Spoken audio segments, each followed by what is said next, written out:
प्रभु यीशु मसीह की शक्ति और सामर्थ्य में यीशु मसीह के वचन के बिल्कुल पूरे तरीके से अंडर में होकर बोल रहा हूँ। मुझे 1 मिनट के लिए डर लग गया था, गया मैं और पकड़ा और मारा पीटा तो क्या होगा। मैंने कहा कोई बात नहीं, मैं ये अगुवाई कर रहा हूँ, ऑनलाइन उनकी सेवा कर रहा हूँ, मुझे जाना। वहां पर मैं गया। गुड फ्राइडे के दिन मैंने 7 वचन जो है यीशु मसीह की 7 वाणियां, उन पर मैंने प्रचार किया, खुल के जोर से प्रचार किया। और जब प्रचार खत्म हो गया, चर्च खत्म हो गया, तो एक लेडी वहां पर आई और वो मेरे पैरों पे गिर गई, कहने लगी फादर सॉरी, हम भी लोग हैं जिन्होंने आप लोगों को डराया था, धमकाया था, बहुत बड़ी भीड़ आने वाली थी, आए, लेकिन क्यों नहीं आई हमें मालूम नहीं, कोई नहीं आया। गुड फ्राइडे की सर्विस वहां पर जब हम तैयार रहेंगे यीशु मसीह के डंके की चोट पर प्रचार करने के लिए, तो प्रभु परमेश्वर मुझे और आपको शक्ति और सामर्थ्य देते हैं। इस व्यक्ति को इसकी गवाही देने के कारण, सच्चाई के कारण उसको वहां से निकाल दिया। भाई बताते हैं कि उसको निकाल के बाहर फेंक दिया। 34 पद, उन्होंने उसको उत्तर दिया, तू बिल्कुल पापों में जन्मा है, तू हमें क्या सिखाता है?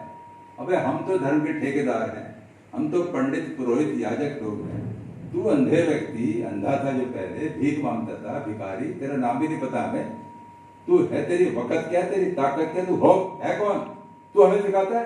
वह यहाँ से निकाल के बाहर फेंक, बाहर निकाल। उन्होंने उसे बाहर निकाल दिया। कहां से बाहर निकाल दिया? आराधनालय से। दैट मीन हिंदी भाषा में बोलते हैं हुक्का पानी बंद, जात बिरादरी से बाहर, बिल्कुल अलग कर दिया, वो चला गया। अगर मैं और आप विश्वास योग्य हैं सच्चाई के साथ यीशु मसीह की गवाही देने के लिए, यीशु मसीह आ खड़े होंगे वहां पर। किस रूप में आएंगे पता नहीं, लेकिन आ जाएंगे। यही इसके साथ हुआ। 39 पद में,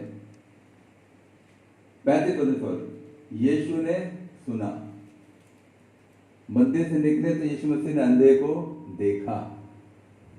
अब यीशु मसीह ने सुना, वो वाला व्यक्ति जिसकी आंखें खुल गई थी, उसको उन्होंने बाहर निकाल दिया और उससे भेंट हुई। और जब भेंट हुई तो उसने पूछा, क्या तू परमेश्वर के पुत्र पर विश्वास करता है? क्या तू परमेश्वर के पुत्र पर विश्वास करता है? अभी तक तू यीशु को एक व्यक्ति के रूप में जानता था, अभी तक तू यीशु मसीह की गवाही दे रहा था तो उसको प्रॉफिट या नबी बोल रहा था, लेकिन क्या इस व्यक्ति को तू परमेश्वर के पुत्र के रूप में जानता है? उसने उत्तर दिया, हे प्रभु वो कौन है कि मैं उस पर विश्वास करूं? प्रभु यीशु मसीह ने कहा, तूने उसे देखा भी है और वो तेरे से बात भी कर रहा है। 38 पर, अब उसके विश्वास का जो स्तर है बढ़ गया और उसने कहा, हे प्रभु मैं विश्वास करता हूं, और उसे दंडवत किया। जब हम दुआ करते हैं, प्रार्थना करते हैं प्रभु से, मेरे फला दोस्त को, भाई को, बहन को, चर्च के मेंबर को कैंसर है, उसको ठीक कर दो, वो व्यक्ति ठीक हो जाता है, हम बोलते हैं प्रेज द लॉर्ड, हालेलुया, है ना? मगर उसका उद्धार हुआ कि नहीं? उसने यीशु मसीह को व्यक्तिगत रूप से, व्यक्तिगत तरीके से अपना उद्धारकर्ता स्वीकार किया है? नहीं। ये बहुत जरूरी है। हम बहुत सी बार हीलिंग, बस कोई व्यक्ति बीमार है उसकी हीलिंग हो जा, दुष्ट आत्मा तो दुष्ट आत्मा निकल जा। अगर किसी को कैंसर ठीक हो जाए, कैंसर ठीक हो गया, तो उसका उद्धार हुआ कि नहीं? उसकी आत्मा का उद्धार हुआ या नहीं? आत्मा का बचना बहुत अधिक जरूरी है। परमेश्वर हमारे शरीरों की चंगाई देने में पूरे तरीके से दिलचस्पी रखते हैं। हम बीमार होते, प्रभु चाहते हैं कि हम ठीक हो, लेकिन वहां तक रुकना नहीं है। इस व्यक्ति को जो अंधा था यीशु मसीह ने ठीक किया, इसने अपनी गवाही जोरदार तरीके से दी। पड़ोसी ने उसका निरादर कर दिया, हम नहीं जानते, माता पिता से पूछा, वो सियारा उसी से पूछ लो, अकेला हो गया तन्हाई में। बहुत सी बार लोग हम लोगों को गरीब समझ के चीट करते हैं ना, बहुत सी बार लोग गरीब समझकर इंडियन लोगों को, नेपाली लोगों को जब लोग देखते हैं जो बड़े ऊंचे ऊंचे पद पर हैं, तो हमें ठगते हैं वो, है ना?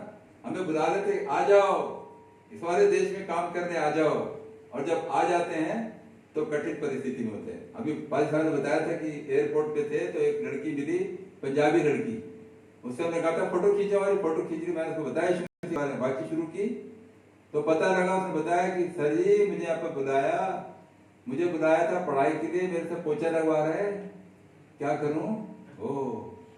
पूछने की आपको मदद कर सकते हैं? जरूर मदद करेंगे, क्यों नहीं करेंगे, क्योंकि हमारी एक संस्था है वहां पर, सिंगापुर में हमारी एक संस्था है।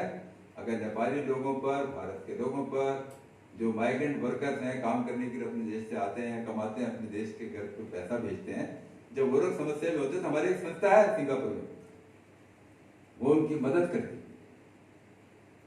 मदद जरूर करेंगे। लेकिन क्या आप यीशु को जानती हैं? वो कौन है? फिर मैं उसको बताना शुरू किया। अभी पूरे तरीके से बता नहीं पाया हूँ, क्योंकि वो लड़की है और लड़की से बातचीत करना थोड़ा जरा गड़बड़ हो जाता है, मुश्किल हो जाता है, कभी वही कुछ कह दे।